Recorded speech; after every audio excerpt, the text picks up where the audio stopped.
ni-request sa kanila ng kanilang production na ahitin nila ang kanilang mga Diyos ko, nakakaloka. My God! di ba? Kasi nga, pag may buhok yun, nilagay mo yung plaster, poke! Pag kinagal mo yung plaster, mas grabe yung aray.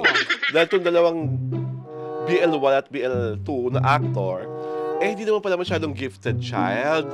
Pag hindi pa buhay ang kanilang ang mga ugat nila. So, ang ginawa nga, para ganon, pinakalbo ang kanilang mga para magmukhang ducks.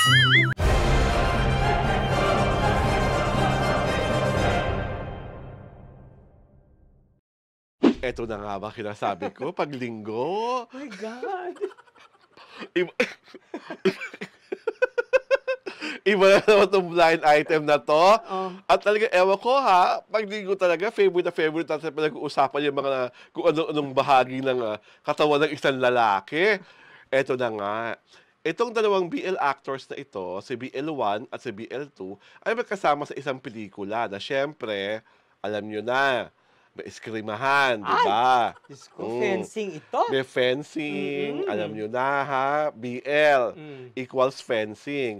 So anong pinag-i-eskrima nila, ito na nga, para hindi silang masaktan, para nilalagay ng plaster, ni-request sa kanila ng kanilang production na ahitin nila ang kanilang mga Diyos ko, nakakaloka. My God! di ba? Kasi nga, pag may buhok yun, nilagay mo yung plaster, poke! Pag kinagal mo yung plaster, mas grabe yung aray. So, ni-request, ayun, at ito pa kasi nga, dahil itong dalawang BL1 at BL2 na actor, hindi naman pala masyadong gifted child. Pag hindi pa buhay ang kanilang hindi pa buhay ang mga ugat nila. So, ang ginawa nga, para ganon, pinakalbo ang kanilang mga para magmukhang ducks. Ay ko? May ganong ano? May ganong artistic requirement. My God! You call it artistic? My God! I call it exploitative. My God! Sobra ka naman sa kanila. Ikaw ba, gusto mo, halimbawa magiging bold star ka, nilagyan ka ng plaster, di aaray ka, ang sakit-sakit. For one, I will never be a bold star. Ay! It will never be my life choices. Talaga? Kahit pa si Papa P ang magiging leading man? Whatever and whoever, it will never make me a bold star. At ito nga, during dun sa kwento-kwentuhan, nakasama itong mga dalawang BL actors na to, isa sa mga BL actor, umamay na siya ay, tantararan, gender fluid. Ay! Ibig sabihin, ano ibig sabihin, gender fluid? Hindi siya nag-identify na siya ay homosexual. Hindi rin siya nag-identify na siya ay straight. Basta siya, kung sino ang kaharap niya, nagustuhan niya, mababae ka man, malalaki ka man, magugustuhan ka niya. Mapabakla ka man. Bakla ka man, boy, girl, bakla, tomboy. Basta nung oras na yon, ikaw ang feel niya. Ikaw ang feel niya, wala sa kanyang issue yung gender mo.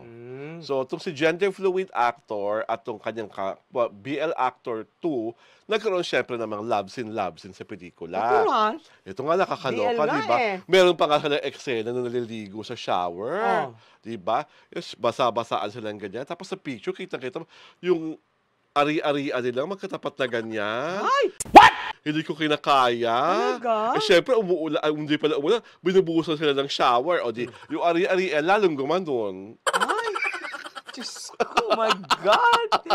Ay, my collegial sensibilities are again assaulted. My God! 4 inches na nga lang pagpatay. Nabasa pa ng ulan. Ng shower. Nadaos-usan ng tubig. Ay, lalo, kumulong to lalo. Oh my God. Kaya dapat lang pala talaga na inahitan sila ng buhok. Bakit? Kung inihitan ng buhok, pag nakita ng gano'n, may buhok, tapos 2 inches, ano isipin nila doon? Wala na. Wala na. Tuldok na.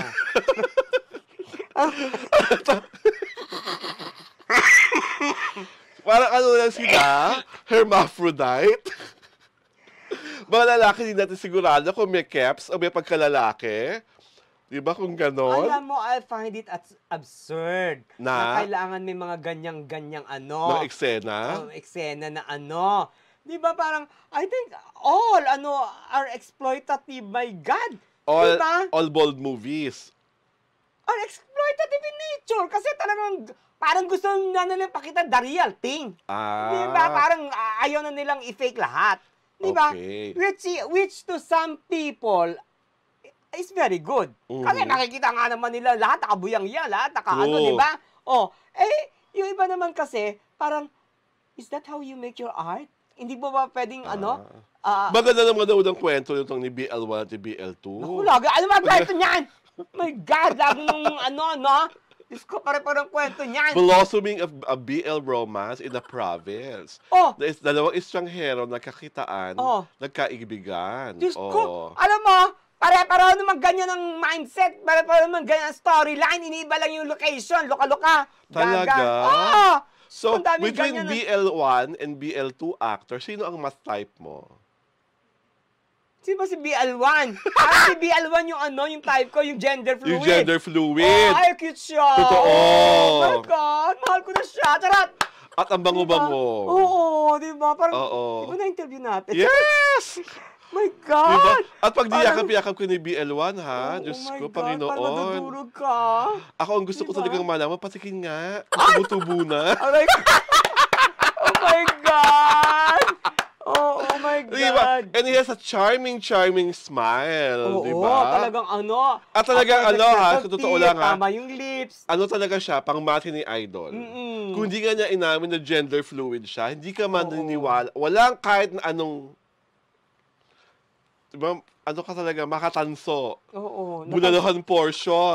Favorite mo yun charot! Yes! Suki ka ng bulaluhan my God. Oo, kaya sobrang, ang bait ng batang yan. Kahit saan ka makita, may respeto pa. Yeah. Hindi ka gaya ng iba, dalanong ka lang. Pero ikaw lang ang kilala niya, hindi niya ako kilala. Yeah, of course. Kasi ikaw, malandi ka Lahat na lang, hinaharot mo Ang feeling mo lahat, magiging magiging jowa mo Nako si Yan Lim, tigil-tigilan mo na itong baklang to My God! Kaya ikaw, Kim Chiu, nako, huwag ka pa interview dito, lalaitin ka na itong baklang to pag talikid mo. Hindi kaya. I love her nowadays. Nako, love lang, pero Kasi magaling siyang umarte.